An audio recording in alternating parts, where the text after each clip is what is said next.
So let's get started. Today we are talking about one of my favorite composers. Last week we went over composers in general. We talked about all the different eras, the Baroque era, the classical era, romantic and modern, right? Those are the four major eras that we've gone over. Today we're going to focus on just one composer. We're going to look at a guy named Antonin Dvorak, okay? He's one of my favorite composers of all time. Because I relate to his music really well, and I relate to the ideas that he likes to work with.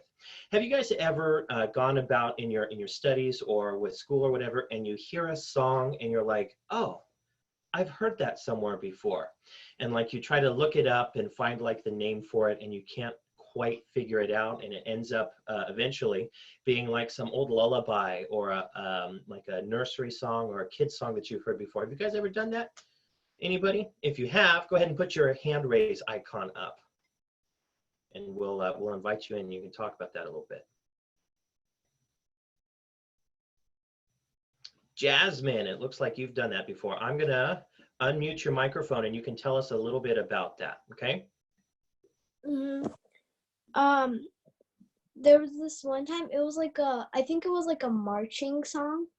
It was like a marching band song, and I heard it before. And it was played at like one of the parades that I went to. And then they also played it at our music at school. We have a music class too, and they played it there. And I didn't even find out what it was called, but it was very similar to the one they played at the parade. Gotcha. So you heard it once before, and then you heard it in another spot, and it was the same thing or super similar. That happens a lot in music throughout history, and that's because a lot of our basic tunes and songs and stuff go back to old folk music, right? So music that a long time ago, you know, living on maybe like a little homestead or in a little village, people would get together and they'd just be like, what do you want to do today? Well, you want to sing? Okay, we're going to make up a song. And they would make up these tunes and these melodies and these lyrics in order to just be together and sing together or play music together. And it became a tradition to sort of pass that down the line, right? And so you would teach it to your kids, and they would teach it to their kids. And those become what we call folk songs or folk tunes today.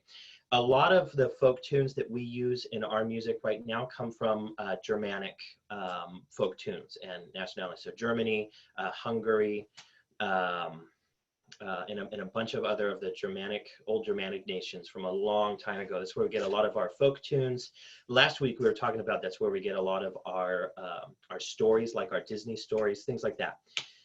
And so Dvorak liked to take these folk tunes, these folk songs, and he would work them into his compositions, and it gave his music a really comfortable, really easy listening sort of quality. And so even his big symphonies, his big orchestras, you could listen to it and go, oh, that's very nice. That's really lovely. It's easy to listen to.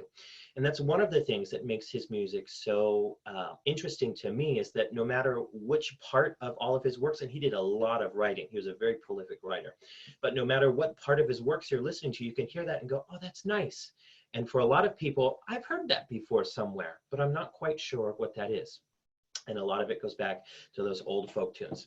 So as we go on, I want to share with you guys one of my favorite resources for looking up these composers. It's an old book, and I love these old books, okay? Old books are my favorite thing. They smell good, they feel good, and you can feel all the use and the knowledge on it. This is called Milton's Cross Encyclopedia of the Great Composers. And as soon as I say the word encyclopedia, all you guys go, oh my goodness, not another history book. But I love this book, and it's a great book for referencing. It's where I do a lot of my historical studies on composers from in the last little while. It's got pretty much every popular famous composer ever in it. There's 2 volumes, but it also has some great stuff on music history, music theory. So if you guys want some more information on the books that I like to use to do my studying, just let me know, send me a comment, and we can go over that. Okay, so as we get started here, any questions or comments from anybody so far? None at all. Let's see. Mr. James, what are some of your experience with folk music?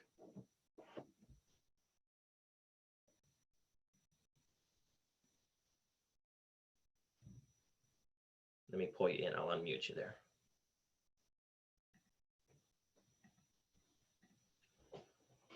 Let's see. I can't get you unmuted there. How about now? Can you hear me? There we go. We got you.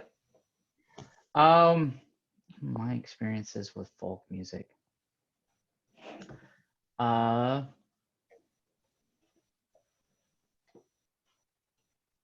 It's really bad to be put on the spot like this. I know. It's harder. It's hard to actually think about. You know, it's like I want to say things like the Star Spangled Banner. Something that's universal in that regard.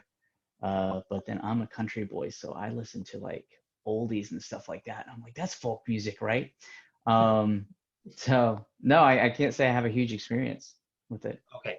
And a lot of people, you were talking about, thank you, Mr. James. A lot of us talk about the kinds of music that we like. Country music has a lot of those folky kinds of sounds. And so we're going to actually talk about that in a little bit. We are going to go over that.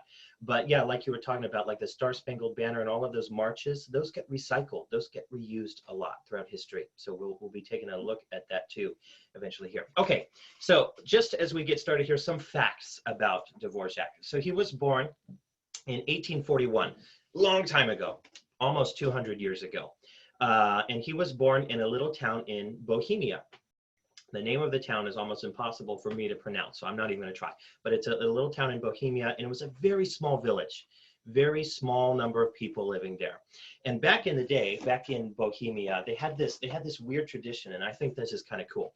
When somebody had a baby, what they would do is they'd lay the baby out on a bed, and they'd take a silver spoon and put it on one side of the baby, and they'd take a violin and put it on the other side.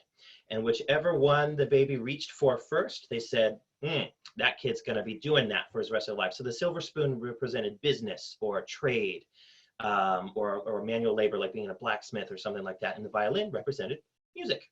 And so they had this rich culture, this rich history in specifically this town, but all of Bohemia at the time, really, music. And everybody knew how to play music. They had some sort of instrument. They sang in a choir, something like that. So I don't know if it's true, and we don't have any information on Dvorak if they did this ritual with him. But from a very young age, he was super interested in music, and he would spend all of his free time, whenever he could, playing the violin, playing the piano. He tried to learn a little bit on the organ, but his family was very poor. His dad was an innkeeper, so he would work like little hotel rooms for people and make food and stuff like that. And he wanted him to do that with him. Which is understandable. A lot of the times back in especially this era, families would do the same line of business, and we do that a lot still today. But doctors would raise their children to be doctors, and fishermen, the children would end up being fishermen. And so for Dvorak, everybody wanted him to grow up and be another innkeeper, but he didn't want it. He wasn't super interested in it. So anyway, he taught himself a lot of stuff, which is how a lot of us get started in our music education. We see something or we hear something and we go, oh, that's so cool. Does anybody have an experience where they heard a song and like they went to YouTube and tried to figure it out? Or maybe you asked your music teacher, hey, I heard this song and I love it. I want to play it. Does anybody have an experience like that? If you do, go ahead and raise your hand or send me a message, and we'd like to hear from you about that a little bit. All right, we got one. Anybody else? Because I want to do as many of these as we can. All right, we're going to invite Mr. James back in, and he's going to talk a little bit about that.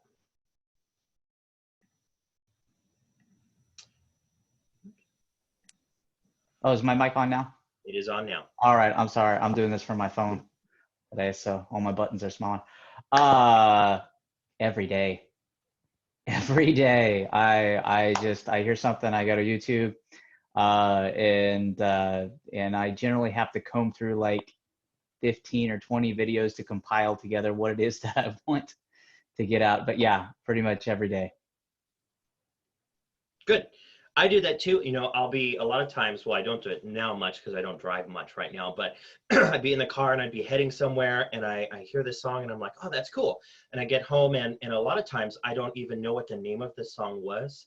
And so I've got to do all this searching on like YouTube or a lot of times you can kind of type the syllables of the song in, and Google will actually recognize it. And so that's kind of funny, kind of interesting seeing what they come up with. But I do that all the time, and I used to do it all the time. I'd hear a song and I go, oh, that's cool, and I would sit at my piano for like hours trying to figure it out and piece it together. It's not the easiest thing, and when you have a teacher, it goes even better. We've got a hand up. Miss Elizabeth, what would you like to share with us? Can you hear me? I sure can. Cool. Yeah, no, I do the same thing. I don't do it on the radio anymore just because of not being able to find the name of the song.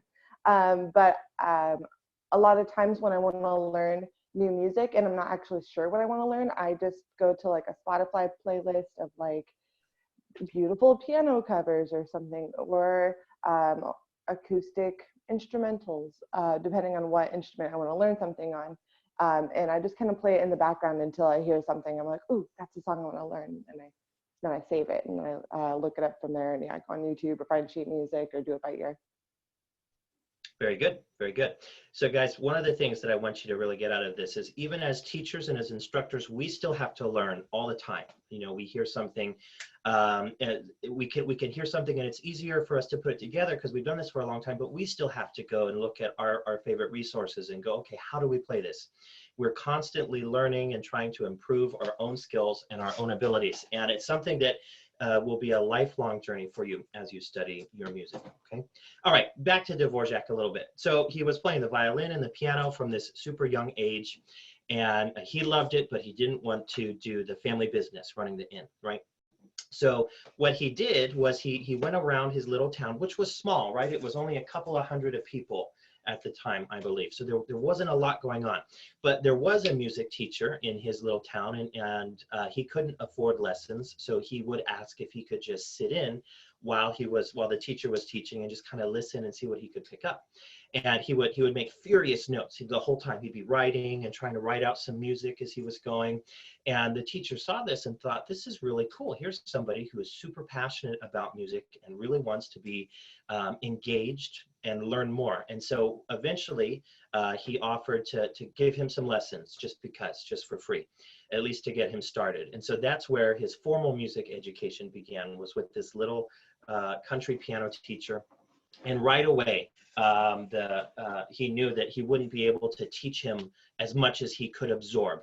And so, you know, after a couple of years, he recommended to him, hey, you should go to the big city, which at that time was Prague, and find some, you know, super pianist and do some studying with and work with that. And but he didn't have money to do that. So he asked his parents, you know, hey, can you send me to school in Prague? And they couldn't really afford it, but also they wanted him to do the family business. So they were just like, no, we can't do that. We can't afford that. So he stayed in this little hometown and studying music and trying to write new music. And a lot of his music was popular in that little town, in that little city. But outside of that, it didn't really make an impression yet. People weren't really listening to it. And he wrote a little bit of everything, right? So he tried opera, he tried quartets, he tried little symphonies, things like that. And again, it got really popular in his little hometown. But outside of that, I mean, he didn't really have the resources to get that to people. So finally, after years of trying to make some money and save some money, he had an uncle that was going to sponsor him for a little while. And so he did get to go to Prague, which was the capital at the time. And he got to study and learn under some teachers in a conservatory. Conservatory is a fancy word for, well, an epic music school. Like, all they teach is music. They don't go over other stuff. They just look at music. And you have to learn writing and singing and composing for large ensembles. You have to learn a bunch of different instruments. And so it's a really intense, really rigorous program. And remember, we talked a little bit last week about this. Being a musician wasn't necessarily a career choice that was sustainable for you. A lot of times you didn't make a lot of money. So it had to be something that you loved, that you were super, super passionate about, and that you really could throw yourself into and be okay with not making a lot of money. Dvorak, in his journals a lot, he would write about how oftentimes he didn't have money for new clothes. His clothes would get old and tattered and he couldn't replace them. And he would often go days without food because he couldn't afford to buy food. Do you guys have something that you're really excited or really passionate about that you like to do? Maybe it's sports or martial arts or gymnastic or hopefully music, but do you guys have something in your life that you're just really hyped about, really amped about? I'm going to be a little bit particular here, and I'm going to say, Miles, I'm going to ask you, do you have something going on in your life that you're really excited about, makes you super happy, and that you love to do? I'm going to unmute you here and see what you've got to say. What am I going to do? You can just tell us about something that you're super excited about doing and that you love to do.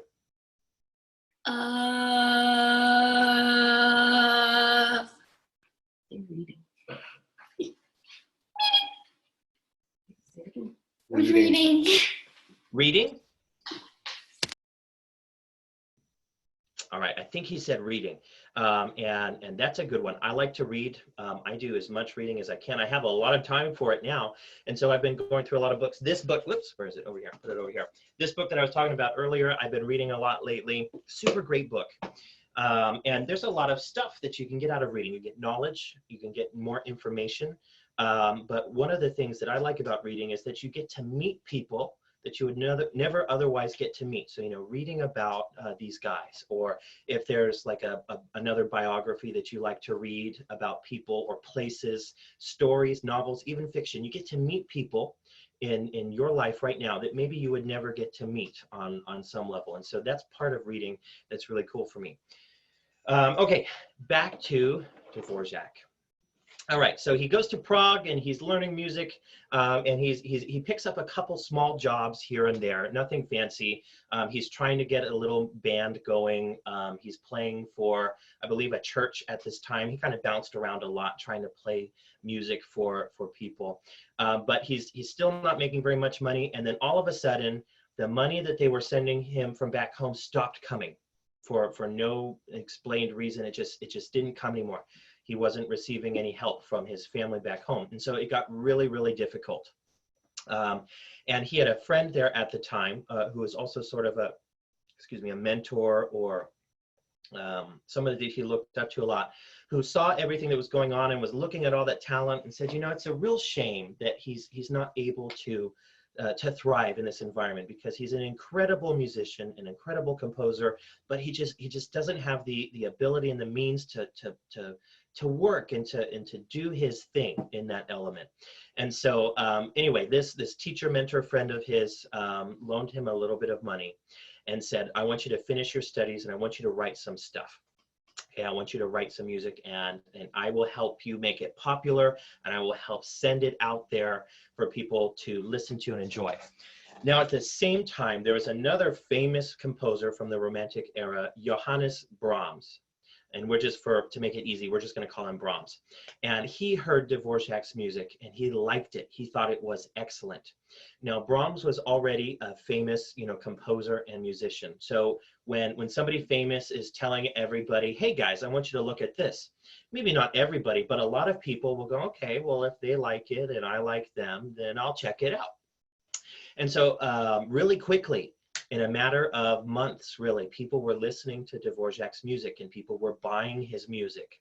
Now, again, it wasn't a ton and it wasn't all at once, but it was enough for Dvorak to make a little bit of money and to survive more comfortably and to do better in his element. So anyway, he finishes up school here and he travels around a little bit. Now he has a little bit of fame, right? A lot of celebrities are, pointing him out to people and going, yeah, he's cool. I like this guy. So more and more and more people are listening to his music, buying his music, playing his music, and he's gaining some fame and some popularity. But not in Europe. In Europe, he's still kind of seen as a mediocre composer. He's kind of cool. A lot of the cool guys like him, but I don't know, he's not for me. But here in the United States, especially university professors and faculty and students looked at his stuff and goes, wow, this is amazing.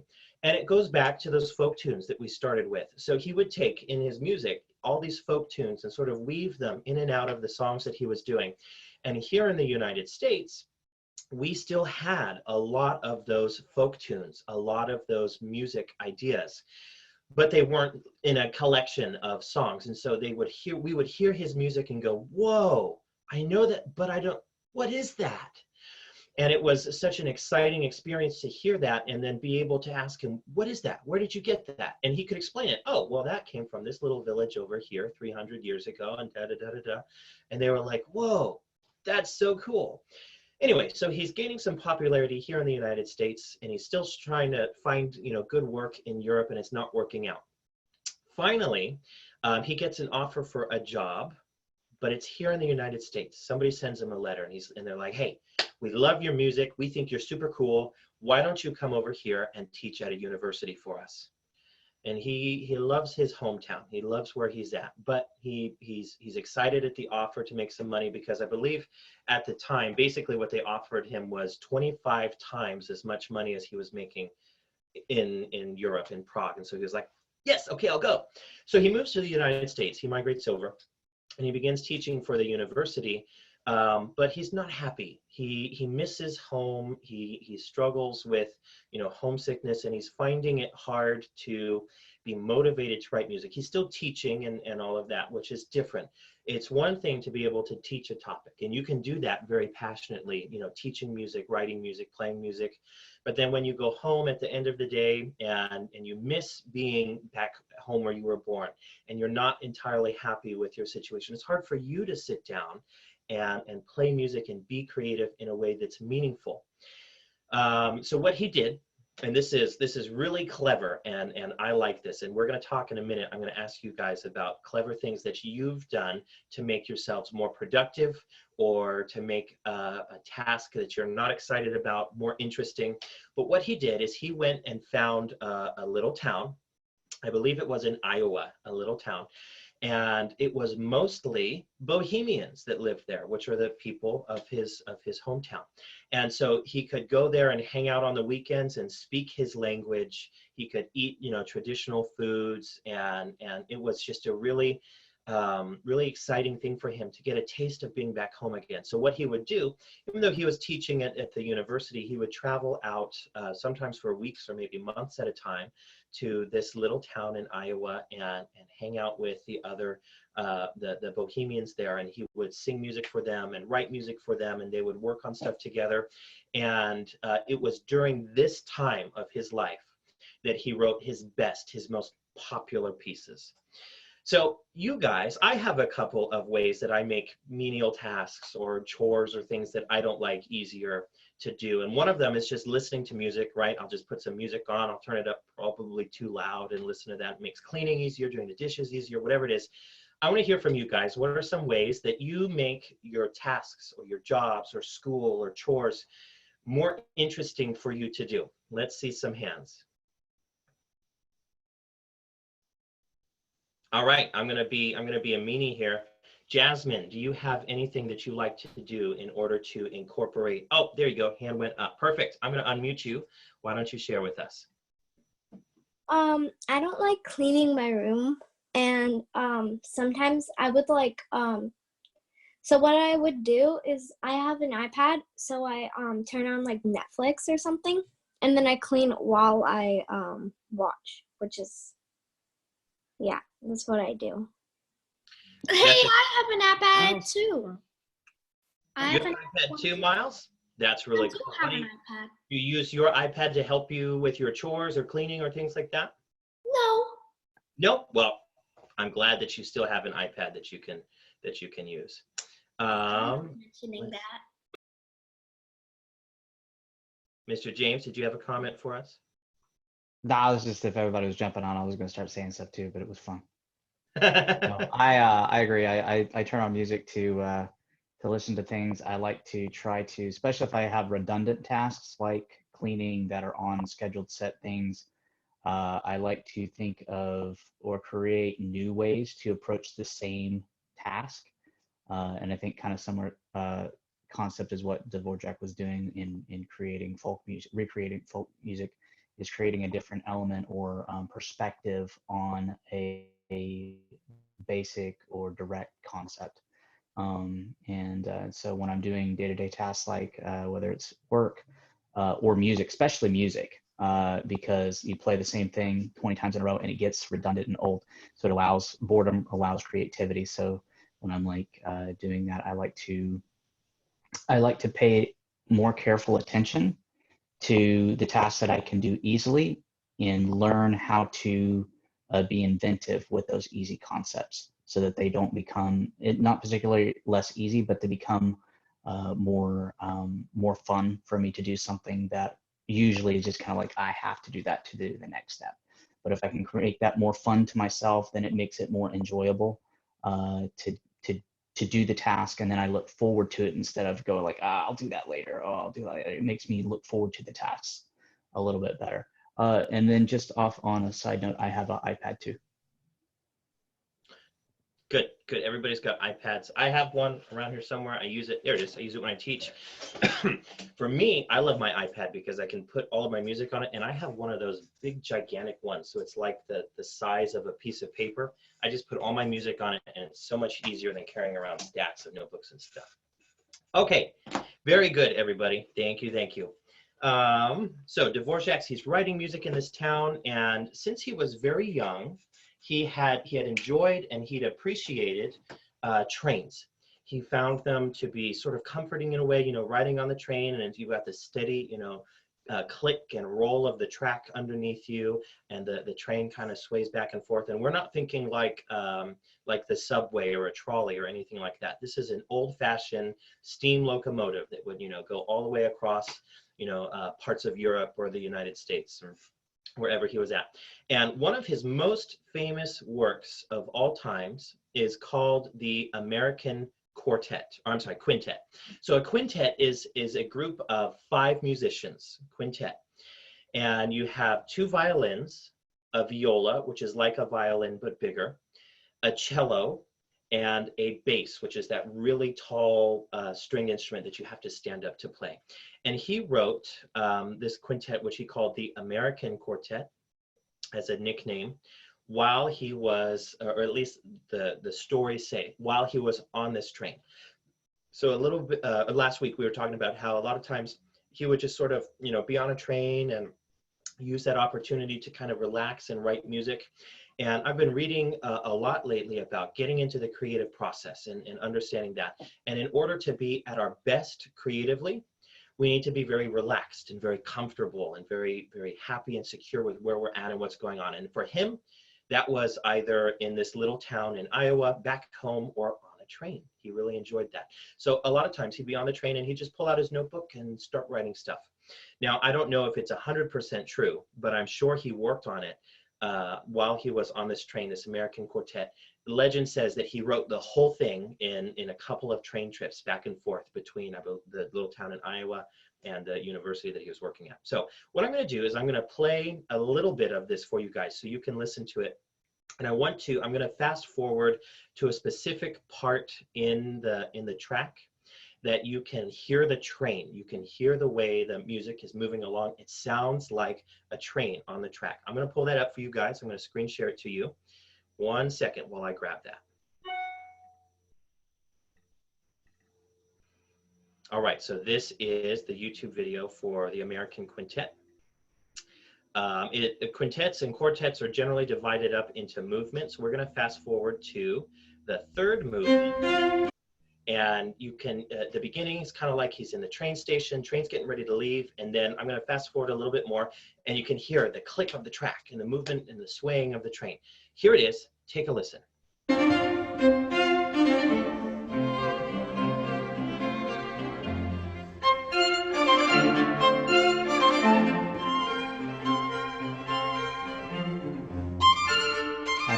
don't hear anything. You don't have any audio? I don't have any audio. Is anybody else having trouble hearing it? Go ahead and I can hear it. You can hear it? All right. Nobody else is having trouble? Interesting. Well, let me reshare it real quick. Just make sure That's okay. You can keep going. I'll get the recording later. Okay. All right. Sorry, guys. We're going to resume that.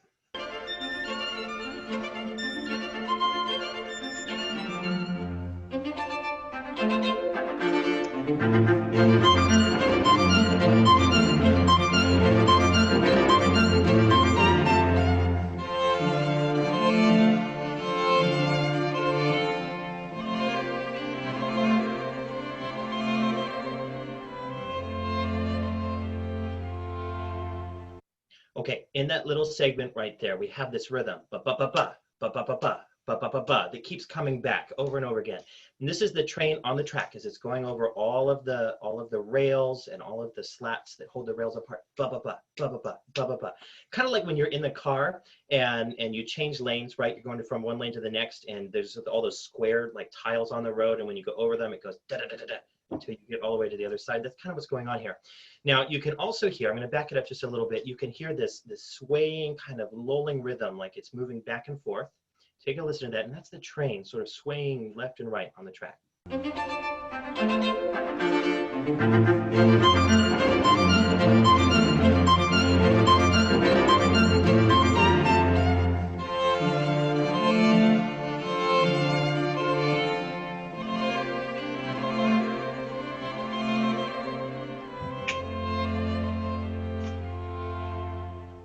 And the train gradually slows down and comes to a stop in the station. And that's just a small, that's a few minutes. This work is 25 minutes long, and that's a very small segment, a very small part of it. Okay, whoops, we have a chat here. Let's see. All right. Just high five, you too. Boom. Okay, so we've got this idea in music called programming, and we talked a little bit about it last week, where we have an idea in music that we try to convey. So like a train on a track, or it was a really strange thing, but in the classical era, lots of people like to write music about a fish. Strange idea. I have no idea why, but that was super popular at the time. Michael, what are some songs or music that you like to listen to that has a specific idea, a specific programming, either a concept, a thought, an emotion? What are some songs that you listen to that you can understand and relate to that way? I'm going to unmute you here. I don't think I know any in particular. Okay, is there like a style of music that you listen to that carries a kind of emotion? So like, for example, maybe like smooth jazz, very relaxing, very comfortable, or maybe you like rock and it's exciting. Is there a kind of genre of music that you like to listen to? No. No? Okay, what was the last song that you listened to? I don't remember. You don't remember? Okay. Would video game music be considered? Totally. I love video. Some of my favorite video game music comes from actually the old video games, right? So like Zelda or all of that stuff. I don't know if you know the names. Sometimes those are hard to find, but those count too.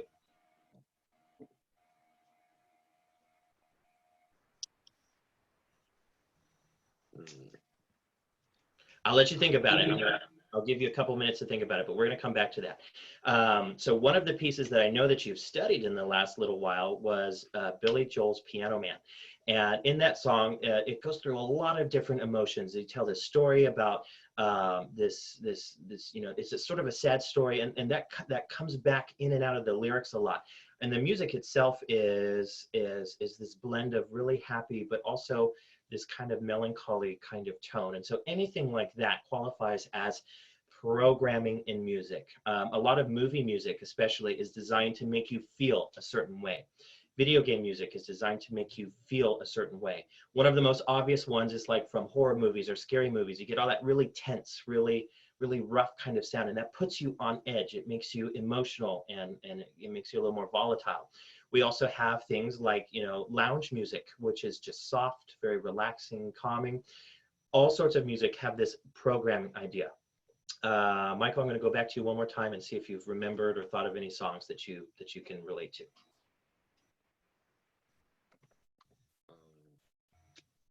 If it were a song, I don't think I would remember the name of it or know the name of it, but a lot of music in horror movies, yeah. Yeah, it gets your attention. It draws your focus in. It gets you thinking about what's going on. And you're kind of like, what's going to happen next? And then usually there's some big jump scare or somebody screams or whatever. But music programming in music can really get your attention. We're gonna wrap up in a few minutes here. I'm just gonna finish with some more information about Dvorak, but then I want to take the last 10 minutes or so of this class talking with you guys about the material for today, answering other questions that you have about music, and catching up with you guys. A lot of you I haven't been able to see in a long time, and just want to say hi and make sure everybody's doing okay, and just kind of catch up with people. All right, so back to Dvorak. So he's living here in the United States, and he's mostly happy writing music, working at the university, and then towards the end of his life, and he didn't know he was anywhere near the end of his life. He was a relatively healthy person. He gets this feeling that he should go home, that he should go back to Bohemia, and go back there and live and work. He's made a little bit of money, a lot more than he could have ever made back there, and he has enough money that he can go back there and buy a home and just sort of retire out in the mountains and write music and visit with his friends and stuff like that. So he makes up his mind that no matter what the university does, if they offer him more money or extend his contract or things like that, he's not going to accept it, and he's going to go back home. And sure enough, they offered him an extension of his contract, and they offered to give him a pay raise, but he said, nope, I've had enough. I'm going to go back home. And so he does. He moves back from the United States back to Bohemia, not far from where he grew up, the little town. And he bought a little cabin out in the woods, and he just lived up in the mountains, very comfortable, very happy writing music. He felt really good to be back home again. And I mean, I do that, you know, even just driving to work and back. I get home and I'm like, oh, finally, I'm back home. But I can't even imagine, you know, moving somebody somewhere else and just missing home the whole time, and then finally getting to go back and going, yes, this is what I need. This is what I wanted. So towards the end of his life, he was writing more music, and he's super popular. He's mega famous now. Everybody knows who he is. Everybody loves his music. They love what he's been doing. And he tries to write another opera. Now, this was the weakest thing for him, right? He's writing all this gentle, very happy folk music. It was very difficult for him to write dramatic and glaring or heroic type of music. And so throughout his career, none of his operas were particularly successful. And so towards the end of his life, he writes another opera and he publishes it, and it's a major fail. Nobody likes it. It's people think it's not good music. They wonder, you know, how in the world he came up with this, and it makes him very sad. He gets very depressed and upset. And within the next week or so, he passed away. And we know now that it was for totally separate reasons. He actually had a major cardiovascular event and ended up passing away from that. He had a stroke combined with a heart attack, I think, at the same time, and he passed away. And a lot of people, you know, they watched him write his last opera, and it was a major fail, and then he passed away within the week. And so that was kind of an interesting. I think it was within a week. It was a very short time after. So a lot of people were going, "Oh no, he was so sad, like his heart like actually broke and he died." But we found out later that was not entirely true. But you know, being upset and stressed or worried or anxious does play a role in our health, our emotional health, our physical health, our mental health. And being happy and being positive is a really good way to begin, you know, caring for yourself and putting you, like we were talking about earlier, in a great space to write really creative works. When he moved back to Bohemia, living in his little cabin, he wrote a couple of dances, which he collected into one sort of album, which he called Humoresque. And these have been one of his most popular works throughout time. Maybe not the most famous, but by far one of the most popular things that he ever wrote. And this was when he was back home and he was comfortable, happy, writing music, living with his family at the time. And in his journals and stuff, he writes about how once he finally made it back home, he was able to just be happy and relax and enjoy what he loved most, which was his family, his friends, and his music. So that's a brief and summarized story of Antonin Dvorak and his music. Great guy, one of my favorites. He idolized a lot of composers, Mozart, Beethoven. He thought they were so cool. In fact, he thought they were so cool. At one point, the people of his town gave him this big wreath, and on it it said, "The greatest composer who ever lived." And he took that wreath and they put it around his neck, and he went home and he had a little statue of Beethoven in like his studio or his office, and he put it on the statue and never ever took it off. So there were a lot of great composers. Even our favorite people, our favorite celebrities, composers, they have people that they look up to and that they admire and that they still learn from and study. So that is Dvorak. I hope you guys enjoyed learning about him a little bit. He's one of my favorites, and I want to open it up to questions, comments, and see what you guys have to think and say, or if you have any feedback about today.